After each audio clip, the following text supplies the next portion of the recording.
Good morning. I'm Jeff Phillip. I am on the Board of Trustees for Cedars Unitarian Universalist Church, and welcome on this better day than yesterday from a rainy standpoint. Didn't mind going outside today.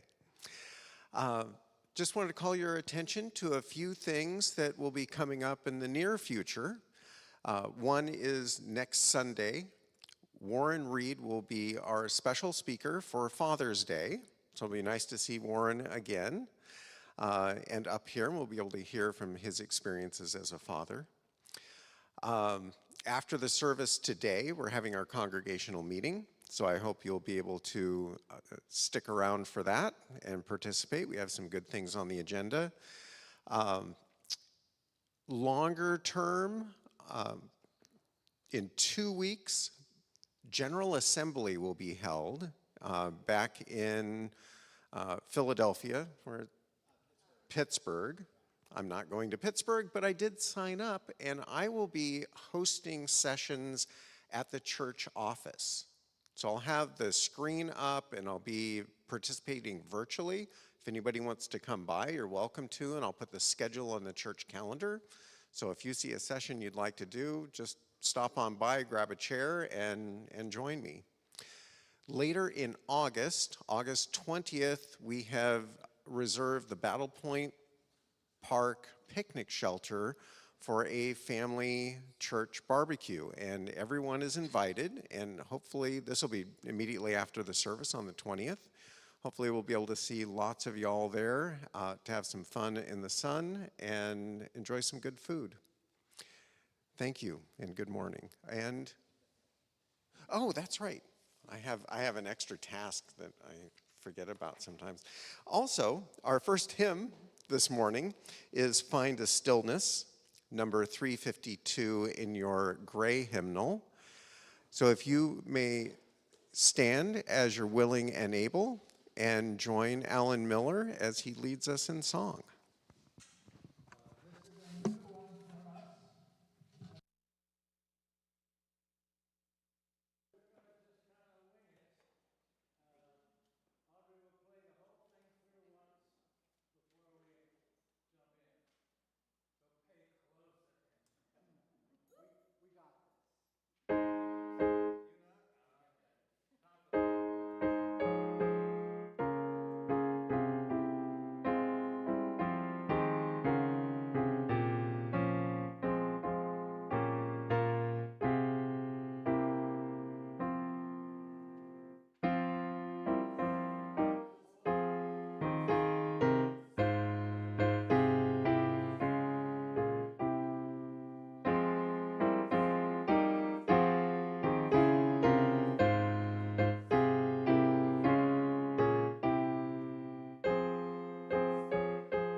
What a beautiful day to be together, to celebrate the centennial of our Unitarian Universalist tradition of the flower ceremony.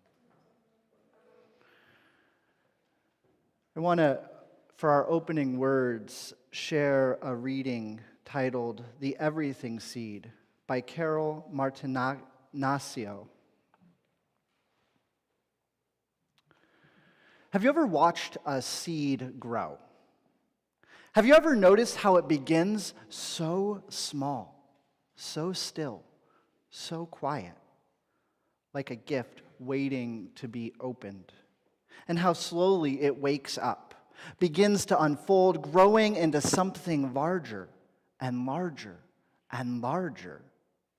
Then you know that whatever comes from a seed usually looks nothing like the seed that it came from, which is also true of the very first seed. Once, long ago, way back before the beginning, so long ago that there was no such thing as time because there was no one there to count it, everything was a huge, deep, mysterious place, like something waiting to happen. There were no stars, no sun or moon. There was no place like Earth, not a drop of water or a single tree or rock or flower, and no living beings anywhere. But in that deep, waiting space was hidden the tiniest point of something no bigger than a seed. It was not a flower seed. It was not an elm tree seed. It was not a seed of corn, although all of those things were included in the seed. You might call it the everything seed, because that is what it became. No one knows where that first seed came from, or how it was planted, or how it knew in the way that only seeds seem to know how long to wait for just the right moment to sprout and grow. But all at once, that tiny seed, cradled and nourished in the rich soil of space, woke up, broke open, and began to unfold, unfolding, and blossoming forth into an enormous, blazing ball of bright light, like a great grandmother's son. And the universe was born. Out fluttered galaxies, like a storm of snowflakes, swirling and gathering into the brightest, most blindingly beautiful clouds and stars. And out of those star clouds whirled our own star, the one we call the sun, and our earth, and our moon, and all the round spinning planets we have learned how to name. And this is the secret of that tiny seed. You and I were there in the very beginning, just as the idea of each leaf on a big oak tree lies hidden inside an acorn. We were there with all the stars and planets, all the rocks and oceans, plants and animals and people, everything that now is, that is now, that ever was or ever will be, was inside this first tiny seed. So whenever you hold a seed in your hand and wonder what it could become, imagine how you and all that is here once came from the tiniest speck of an everything seed, before it sprouted and grew long, long ago in the way back beginning of time. Now, if this were an ordinary story, it would end right there. But this is the story of the universe, a universe that keeps unfolding. What once began as a blazing blossom of light continues every day. New stars sprout open in the deep soil of space. New plants and animals appear on the earth. Seeds of many kinds are scattered everywhere to help us remember. And new people are born every day with the spark of that first light still alive and burning deep inside, waiting like the everything seed to shine in ways that are yet to be known. Waiting like the everything seed to shine in ways that are yet to be known. invite us to take a breath, to center ourselves in the fullness of everything, to center ourselves in that interconnected web of life which we affirm, and invite us today to come and worship together. Come, let us worship together.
Thank you, Audrey.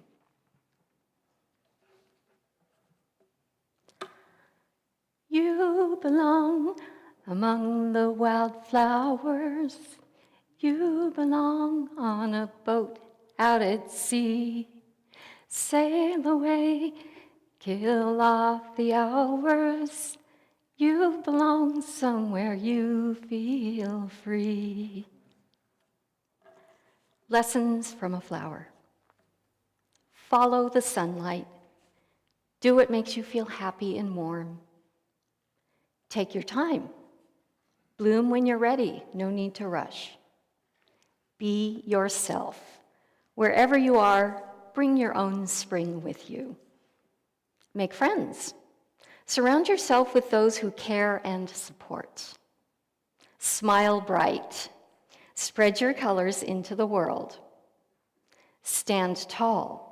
Be proud of everything that you do and achieve. Stay grounded. Keep yourself connected. Water your roots often. Have faith. Know that the sun always emerges from the clouds. Don't mind the bees. Even the bees are your friends. Do your thing and let busybodies play their part. Feel the rain. Open your pores and drink in every season. So a disclaimer, I'm going to share my reflection and my memories of the flower communion. And it's a little inaccurate, and I'm going to correct it as we go after I had a discussion with Zachary. So I'm going to read it as is, because this is my feeling about what I hoped it would be. Today we are celebrating a celebration. The Flower Communion turns 100 this year, and Unitarian Universalist congregations worldwide are celebrating in an especially festive manner. We at Cedars are no exception to these festivities. It's a special day because it is one of the few days in our faith when we celebrate the same tradition on the same Sunday. What makes it even more special than, say, Christmas or Easter is that this special day belongs to the UUs, or stated more succinctly, us. The collective consciousness of the Unitarian Universalists far and wide are tuned into the same frequency today, which really is this month. And it makes me feel like we have thousands of fellow worshipers with us right now on this remarkable journey, participating in this powerful, meaningful ritual.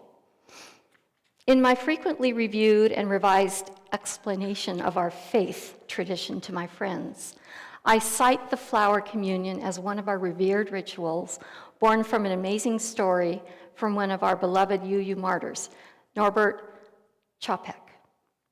There will be more on the origin story of the flower communion later on, so stay tuned. When I tell my friends about the flower communion, I draw on memories from the early 2000s. One year we had a fully scripted and rehearsed pageant with our children, about 30 of them, if you can believe that. They were sporting costumes sewn for the occasion in all the colors of the rainbow. They processed up to the front of the church. They sang every flower hymn out of our hymnal, and most importantly, delighted all the congregants with their joyful celebration of what flowers meant to them. I tried to get more details from other people in our family about the memory of this particular pageant, which is kind of dim in my memory, but it was really a beautiful thing. And I do have the video somewhere.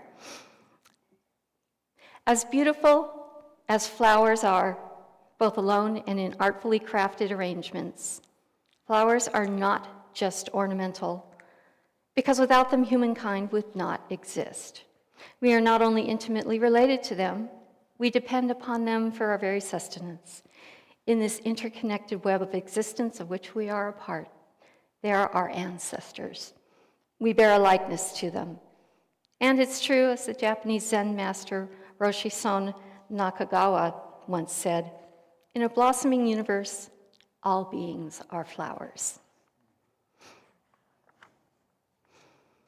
I dedicate the lighting of the chalice to 100 years of flower communions. May there be 100 more.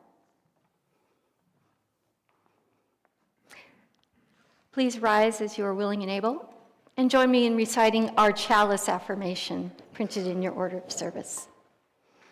As we come together to worship, we remind ourselves to treat all people kindly because they are our brothers and sisters, to take good care of the earth because it is our home, and to live lives full of love and goodness, because that is how we will all become the best that we can be.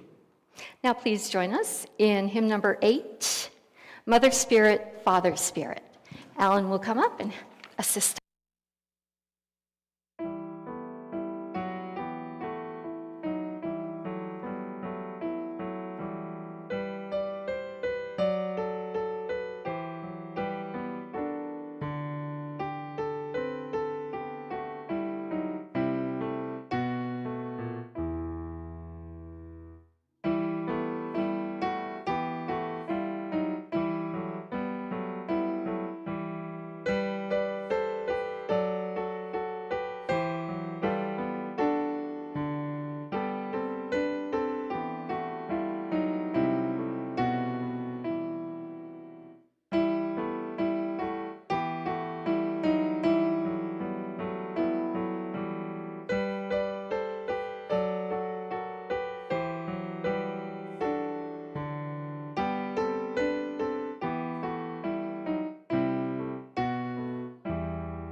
It's a little different setup here. I don't have my usual stage, but so just off the top of your head, what is a flower you absolutely love? Just call it out. Daffodil. Tulip. Ooh, I love dandelion. Oh, those are actually have become one of my favorites. Lilac, did I hear? Nice. iris, fuchsia, all orchid, peony. Wow, we're getting quite a diverse bouquet here. So, one of my favorite flowers, and I heard it here, I love tulips. I think I've explained that how in the spring I have these red tulips in my yard that are some of the first flowers to sprout up. And in those early months, as the light just begins to return, let me tell you, it is a joy to see that red. Flowers are special. They remind us of the beauty of life around us, the diversity of life around us. And we aren't the first people to recognize this. It was almost 100 years ago. A minister named Reverend Norbert Čapek, who was a minister in Czechoslovakia in the city of Prague, wanted something to help boost the spirits of his congregation. So it was 1923, and if you know anything about the history of the world during that time, you might know that World War I had just ended. Czechoslovakia was devastated by this war. Many people, many loved ones didn't come home. Towns and villages and places were destroyed, and as you can imagine, the people felt a little bit disheartened.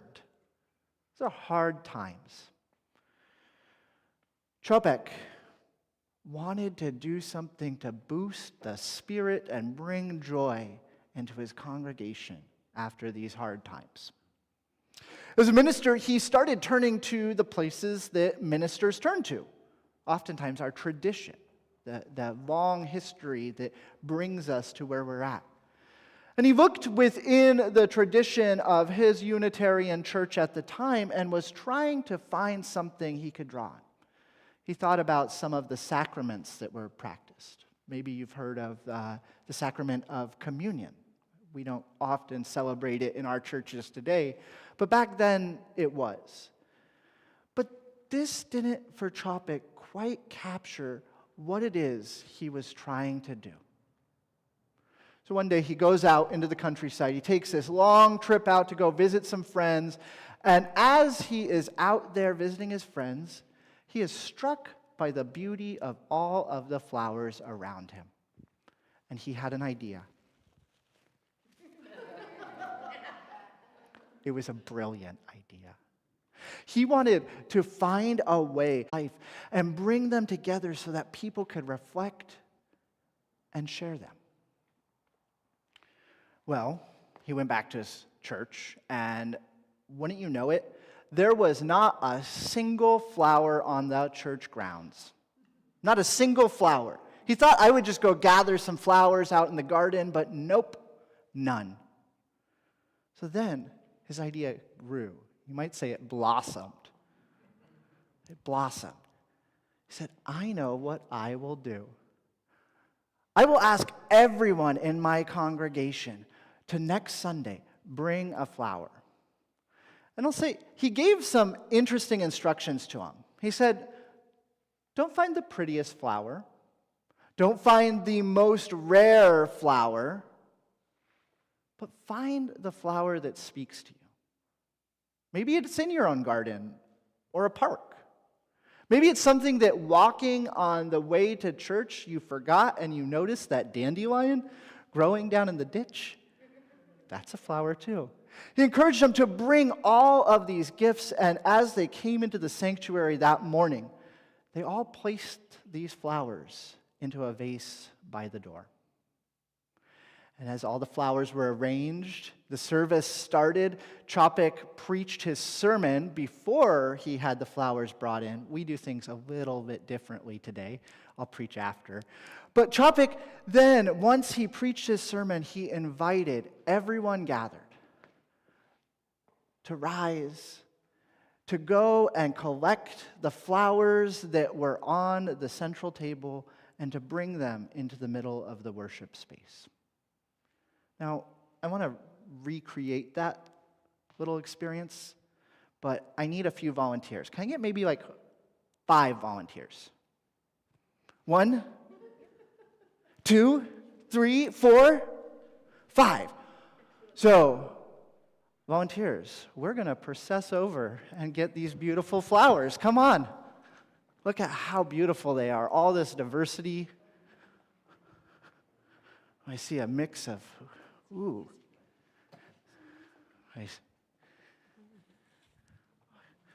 Yeah, let's just bring them all forward. All of the different blossoms representing everyone who had gathered, the community. Just any. Oh, it smells so good. After all the flowers were brought forward, Chopik invited his congregants to take a breath. Let's do that.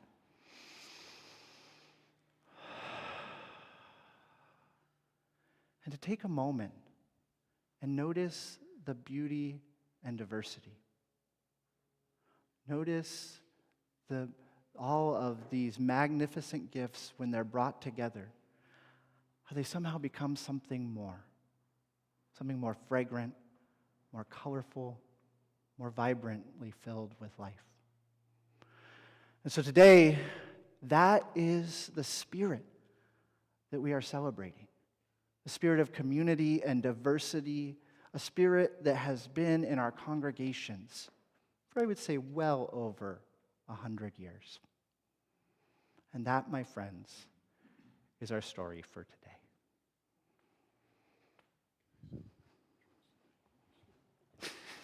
That's next week.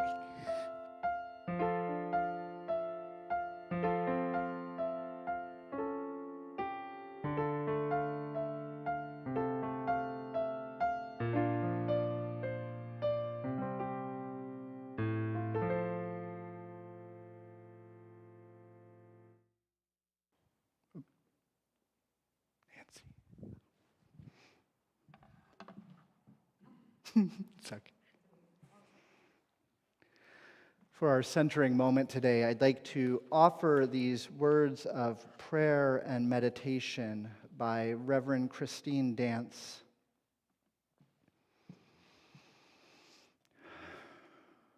Spirit of life, Spirit of love, that which is held in the silent sanctuary of our hearts. Our lives are like flowers. We gather flowers, the beautiful moments, beautiful joys, delightful experiences, laughter and smiles. May we celebrate the beauty of the precious flowers of our lives. At times, flowers fall off their branches and stem at the end of a season. It is inevitable that they will die. So it is with our lives as well. There are times that our flowers wilt and die. And when this happens, we create space for the sorrows we experience, the challenges and disappointments, sadness and struggles. We make space as a community to mourn and cry and celebrate and hope that somehow the flowers will return again. And there are times that we wait for the flowers to return. The liminal space in between the was and what shall be. In these threshold moments, may we have the hope that they will return fully to their beauty soon. May the blossoms return.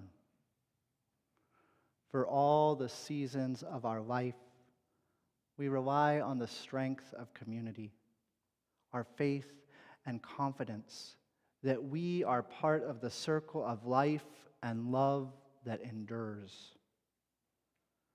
I invite us now into a moment of silence.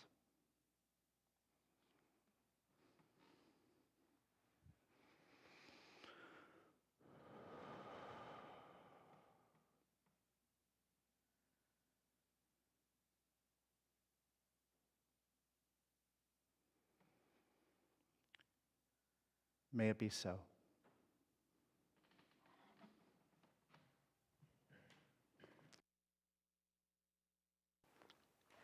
Bring us your sorrows so you don't have to bear them alone. Share your joys with us so that we can help you celebrate. If you have a joy or a sorrow to share, please come forward, tell us your name, and put a stone in the water for your sorrow, or pour a little water in the bowl for your joy. The joys and sorrows portion of our service is not live streamed or recorded.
stand as you are willing and able, and Alan will help us with hymn number 396. I know this rose will open.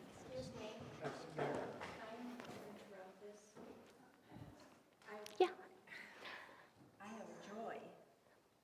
Never too late for joy. You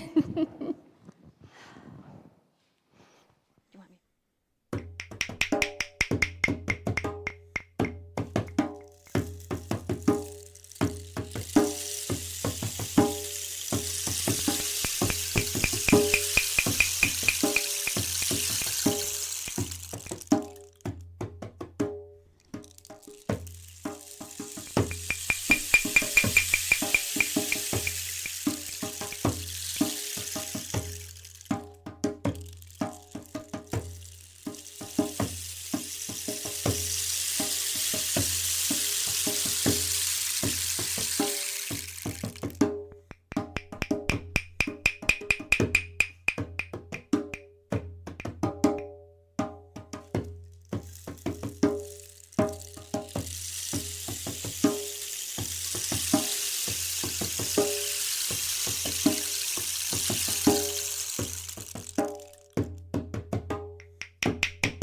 Please join us. Oops, sorry about that.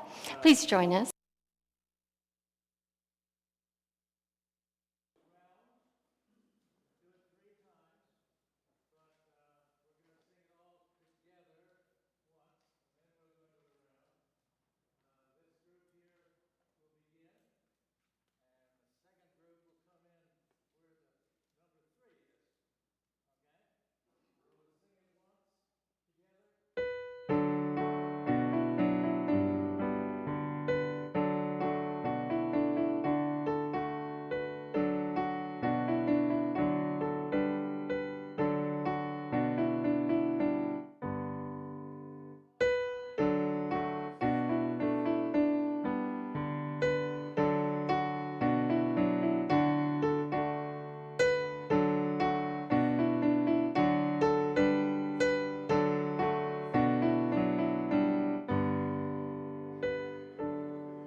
Good morning.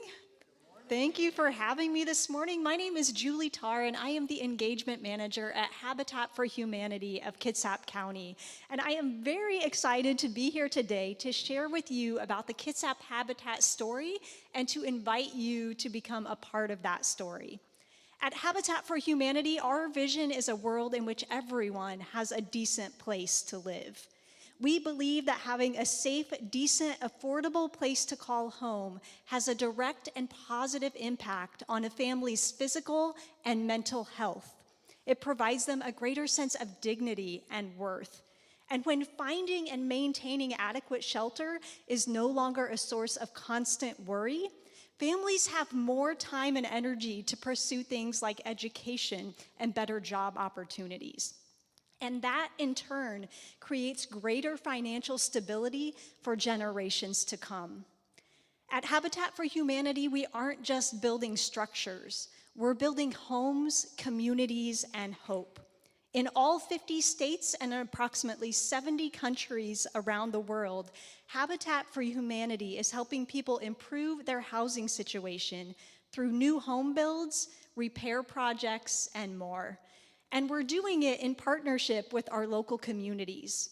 We're doing it with the support of local businesses and organizations, with local faith communities like you. We're doing it with the help of generous donors and volunteers who believe in our mission and want to help make that mission a reality. Here in Kitsap County, Habitat for Humanity has been building homes since the early 1990s, completing our first home in 1994. And then just last year, we reached a huge milestone when we completed our 100th home, a home located in our Harris Court neighborhood in Port Orchard. It was a super exciting time for Kitsap Habitat as we looked back at all that we had accomplished over the past few decades and started dreaming about what might come next. So what is next? Well, we still have more homes to build in Harris Court, but we expect that work to be finished in the next 2 years. And so right now, we are exploring new possible build sites in Bremerton so that when we complete Harris Court in 2 years, we don't lose any time waiting for permits or navigating red tape.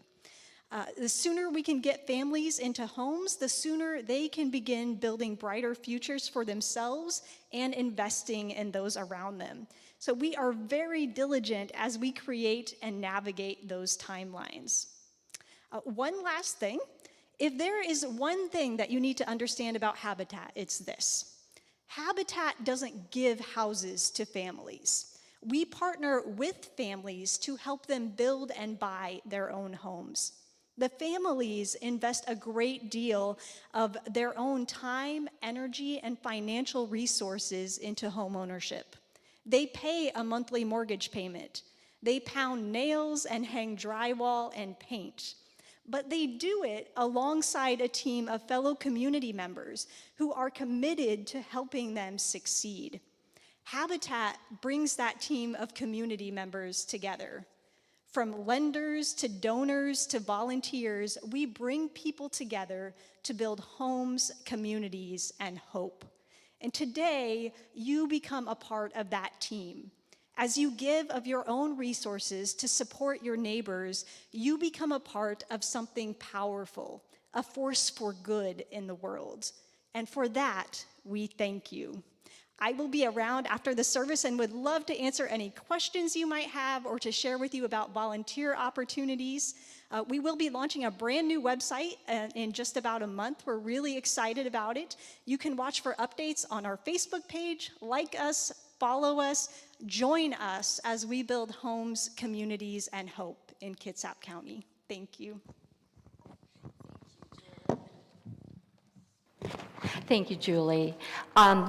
When I think of Habitat for Humanity, I'll say this quickly, I think of Jimmy Carter wearing jeans, work boots, his Carhartts, hammer in one hand, nail in another, tool belt around his waist, building a house for Habitat for Humanity. So we are grateful to President Carter for everything he does. That's an aside. If you are going to write a check, please make it out to Cedars UU Church and put Habitat for Humanity of Kitsap County in the comment, in the subject line. Will the ushers please come forward?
Thank you for your generous gifts.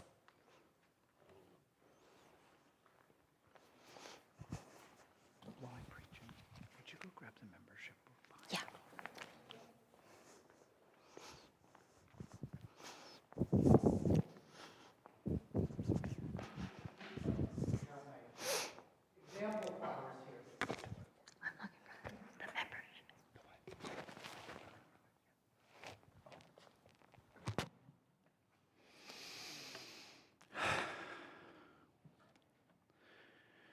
One of the sources of our Unitarian Universalist faith is the words and deeds of prophetic people, which challenge us to confront powers and structures of evil with justice, compassion, and the transforming power of love. I know there's some conversation right now about whether or not our sources will be changing. I still think this will always be one of our sources. I think it is in our nature to turn to those people who came before us for inspiration and wisdom.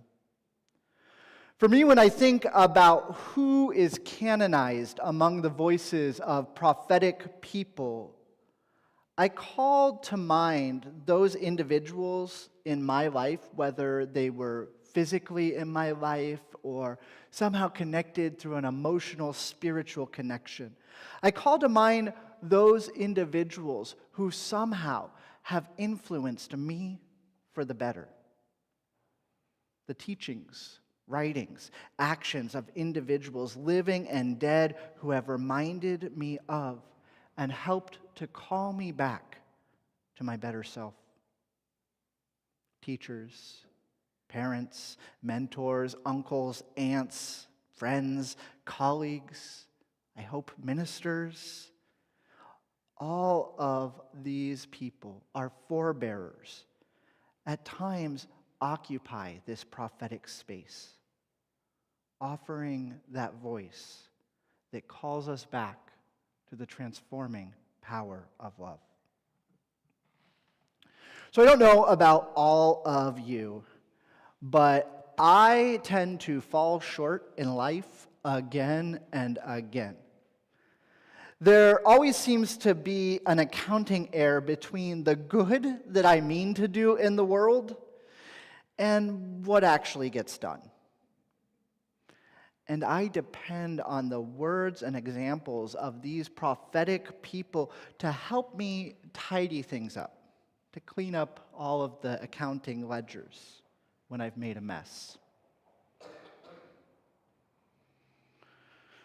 I confess I am human.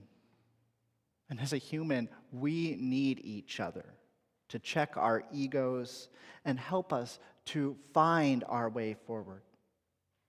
I'd say that even these prophetic voices, these prophetic people that we turn to for inspiration, are also human. It's not because these individuals are exceptions to this falling short that I described that makes them so worth seeking after their wisdom. But rather, I think it is because that somehow these individuals, while living an everyday, mundane life, somehow glimpsed something more, a deeper truth or motivation that caused them to put away trivial things and take up the responsibility of community care that we are called to. A few weeks ago, during our Mother's Day service, we spent some time exploring the idea of calling. I talked about it a little bit, about how we discern what it is that we are meant to do as our unique individual self. What is it that we are called to? I ended that sermon, that service, by leaving you with these questions. There's two. The first question: what are you called to? What are you called to? And the second question, if you aren't able to answer that first question yet, I ask you, when will you start discerning your calling? When will you start the process of finding out what it is you are called to? I am constantly wrestling with these questions of calling and discernment. Perhaps that's why I wouldn't say personally that I identify myself as being one of these prophetic people. It's not to say there aren't glimpses in there. I think we all have those moments where wisdom shines through, even when we maybe don't even know it's happening. I'm still discerning. Probably will be for some time still, maybe my whole life. Turning back to this idea of these prophetic people, these prophetic voices, and this idea of calling. In my understanding, how I kind of think of this role of the prophetic voice, the prophetic people in the world are those people who can answer clearly the question, what are you called to? And through answering that question, choose to act, whether in great or small ways. Prophetic people answer that question about what they are called to, and after answering the question, move into the world. Over a century ago now, I believe that we had such a prophetic voice within the forebearers of the Unitarian side of our Unitarian Universalist tradition. We mentioned earlier the person of Reverend Norbert Čapek. Reverend Čapek was born in Czechoslovakia, in Prague, and he spent most of his early life in very conservative churches in Czechoslovakia. In 1921, though, something in Norbert's life changed.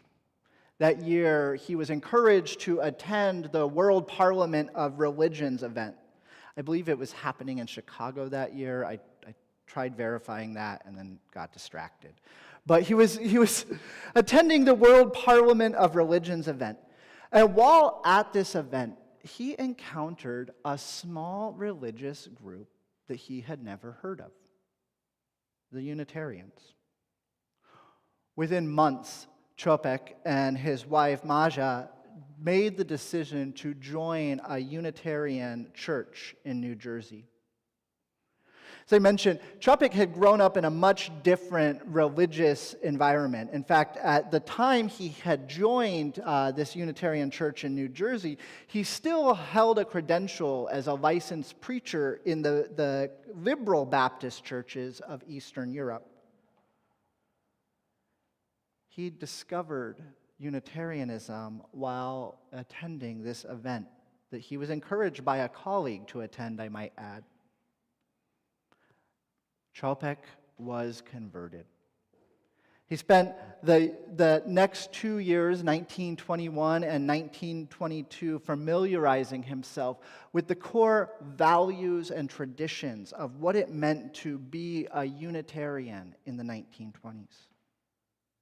Following this conversion experience and his 2 years in the congregation in New Jersey, Čopek returned to his native city of Prague and worked to help establish a congregation there. As I mentioned earlier during our Time for All Ages, this would have been just after the end of World War I.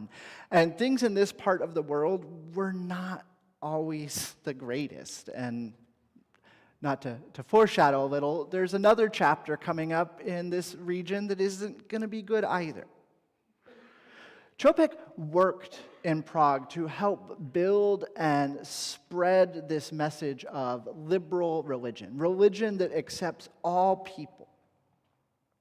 For 20 years, he built this congregation. For 20 years, this congregation observed this ceremony of the flower ceremony. For 20 years, he ministered, and in that time built the congregation from a few dozen people to well over 3,000 members. As you can imagine, the size of this congregation made Norbert quite influential within Prague. In this part of the world in the 1940s now, being influential and drawing attention to yourself was not always a good thing. Eventually, Čopek's church work drew the attention of the Gestapo. And in 1943, the secret police arrested him. His crime was listening to foreign radio broadcasts. Čopek was sent to the Dachau concentration camp. While being held in this concentration camp, Čopek filled his time by writing. I will say that this was a luxury that was afforded to him in this circumstance because of his status as a political dissident. You were given slightly different treatment as a political prisoner. And so he was able to be spared some of the harsher physical treatments and filled his time ministering to others in the camp and writing. Several of his writings, including a few hymns, survived the camp. The text of one of these hymns that I particularly love, I'll share in a moment, and I'll note, we aren't sure what tune this hymn would have been set to, but the words come to us, and I'll share them. He writes, "In the depths of my soul, there where lies the source of strength, where the divine and human meet, there, quiet your mind. Quiet, quiet. Outside, let lightning rain. Horrible darkness frighten the world. But from the depths of your own soul, from that silence will rise again God's flower. Return to yourself. Rest in yourself. Live in the depths of your own soul. Your panting quiets down. Where the divine and human meet, there is your refuge." What a beautiful idea. Where the divine and human meet, there is your refuge. Think about it as we come together in this space. I like to think this is where the divine and human meet. This is our refuge. In Buddhism, they talk about the Sangha, taking refuge in the community. I'd like to think that we, too, take refuge in this space where the divine and human meet. And Čopek reminds us of that. The same year that he wrote the words to this hymn, Čopek's life was taken by the Nazis.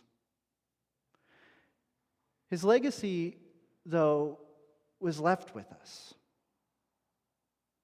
That's why I name Chopik among those prophetic people of our faith tradition. What is it about his life that puts him in this classification of people? What is it about his life that reminds us to confront the powers and structures of evil with justice and the transforming and justice, compassion, and the transforming power of love? There are many, many places when we look throughout the breadth of Unitarian tradition that we find the wisdom of Chopik still guiding us today. Beyond this unpublished hymn that I shared the words of a moment ago, there are actually 3 hymns that Chopik wrote before his time in the concentration camps that appear in our hymnal today. One of these hymns we actually sung earlier in our service after the chalice lighting. Mother Spirit, Father Spirit was one of Chopik's hymns.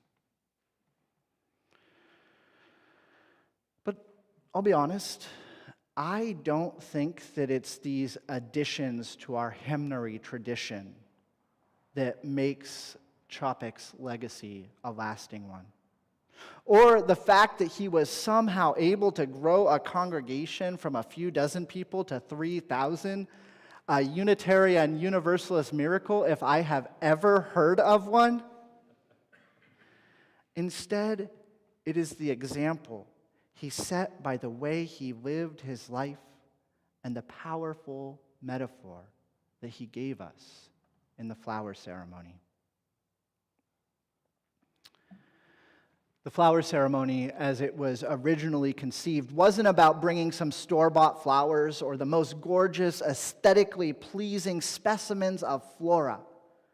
Instead, participants were encouraged to bring what they could find, perhaps from a home garden or park, maybe foraged by the roadside, as we mentioned, those dandelions on our way to church. Some people, no doubt, even back then, after being reminded, brought no flowers with them. Others, as happens, brought wilted ones. Some brought things that we may even consider weeds. And yet, somehow, everyone bringing all of these offerings together, combining them into one central place, doing this act reminded us of the beauty that we can find in the diversity of community, the beauty that we can find in life.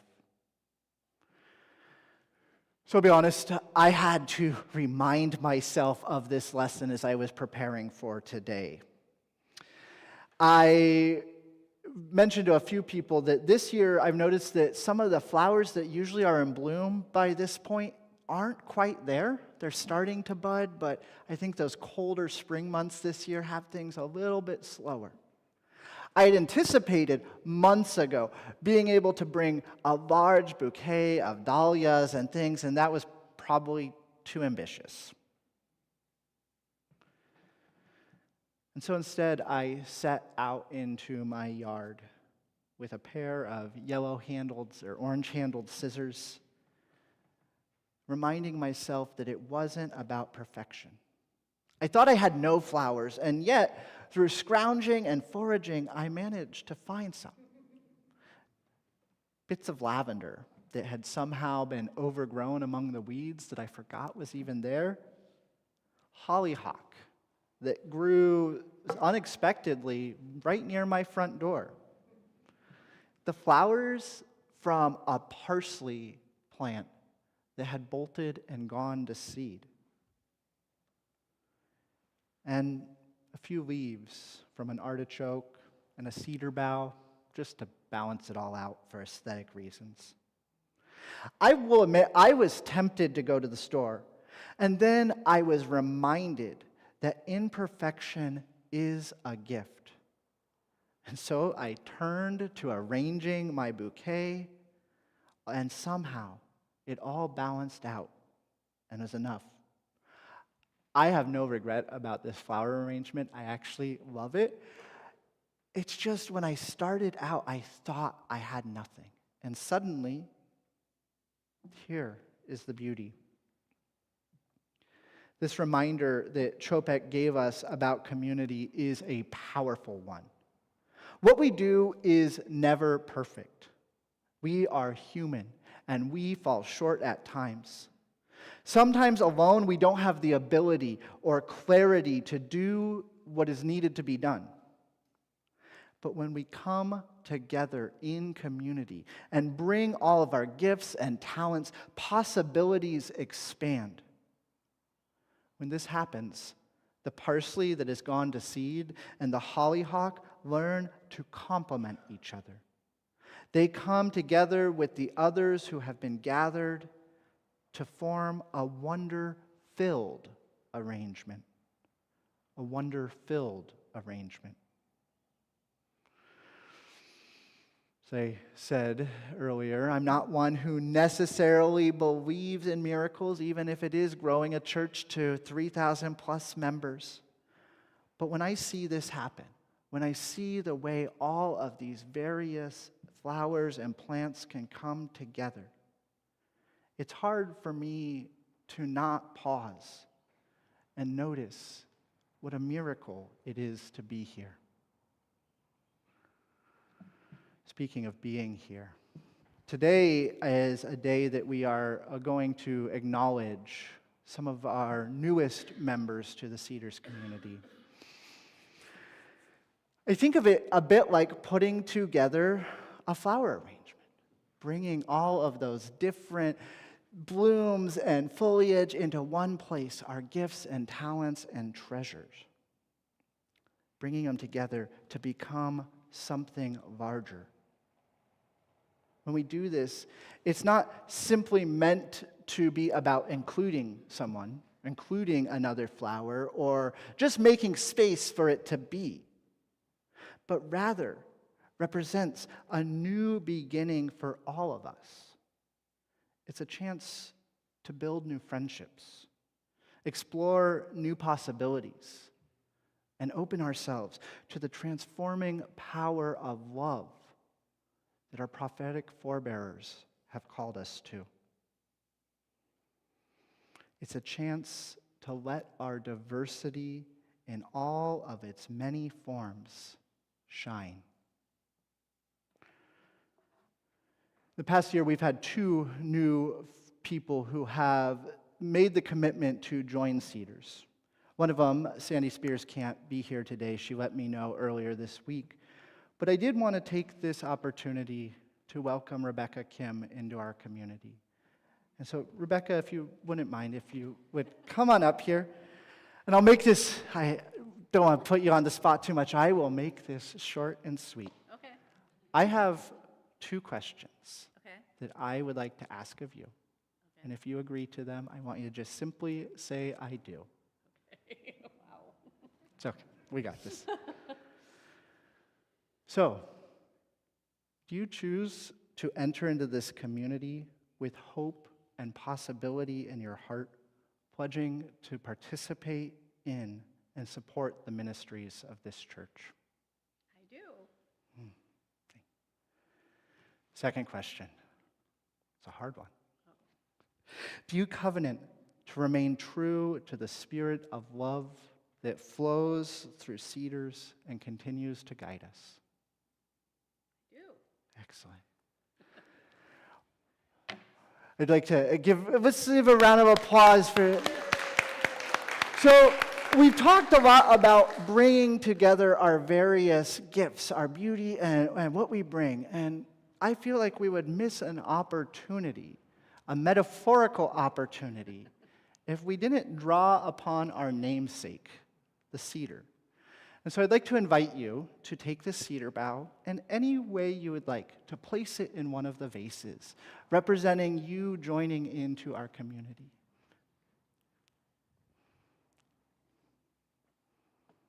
And to commemorate this day, we have a small token for you. So we have your very own cedar bough. one of our Cedars coffee mugs in there for you. And so we want to welcome you to the Cedars community. We look forward to growing together with you in love and fellowship. And our final thing is if I could just have you print or date it, print your name, and add your signature. It's the 11th. I always.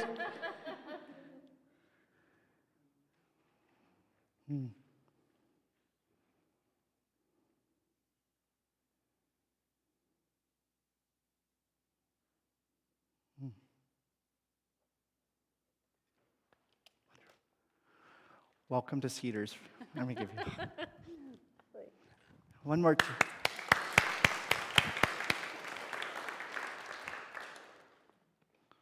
It's always nice when we can add a new layer of metaphor into a long-held tradition. So as we have said before us, we have this beautiful visual reminder of the community that we are in, all of the various gifts that we have brought, the things that we have to share with one another. So I'd like to invite us again, as I always do, to take a breath.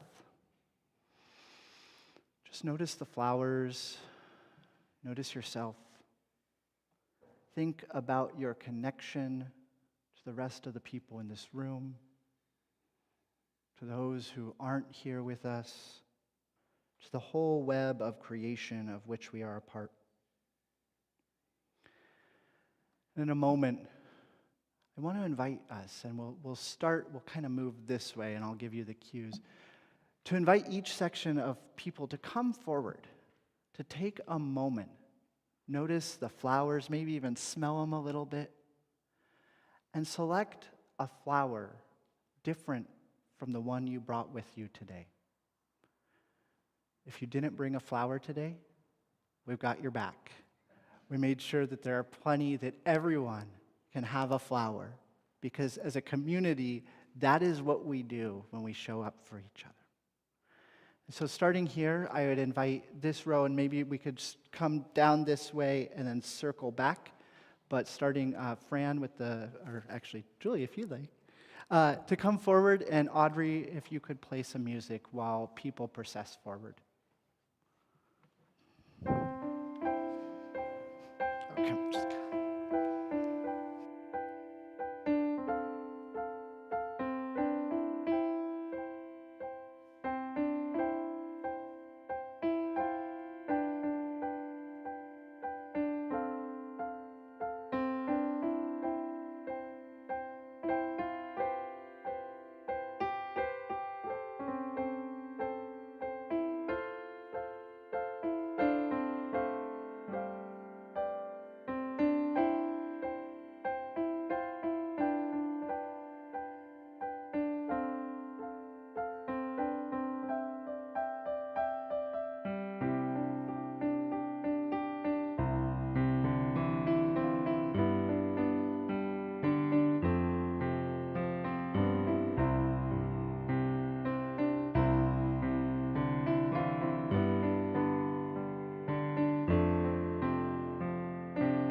When we come together and share our beauty, our diversity, and gifts, we are blessed.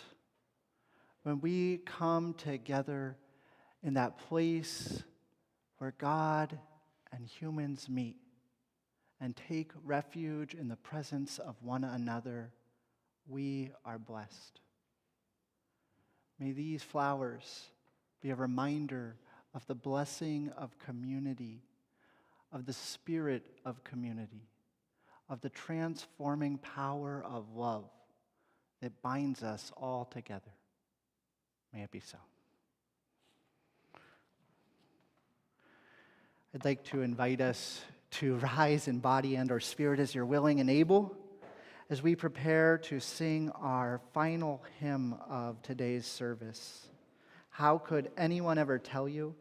Hymn number 1053 in the teal hymnal, so it'll be the other hymnal, 1053 in the teal hymnal. And just to remind, this is our hymn of the month as well.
Please remain standing. Sorry to trick you that way. And repeat after me as I extinguish the flame of our chalice. We extinguish this flame, but not the light of truth. We extinguish this flame, but not the light of truth. The warmth of community or the fire of commitment. The warmth of community or the fire of commitment. These we carry in our hearts until we are together again. I want to invite us into a brief moment of song before I offer our benediction. It's an easy song. It's a song that, as the story goes, during apartheid South Africa, prisoners who were being held in certain prisons, a tradition developed that as someone was being released, the other inmates would gather in a central courtyard to sing this song to their departing companions as a final blessing. And so we'll sing it in a call and response fashion. I'll sing the first line and then invite you to respond in song. So let's take a breath again. Courage, Courage, my friend, my friend. you do not go alone. You Do not go alone. We will be with you, Be with you to sing the journey home. To sing the journey home. Courage, my friends. You do not go alone. You do not journey alone.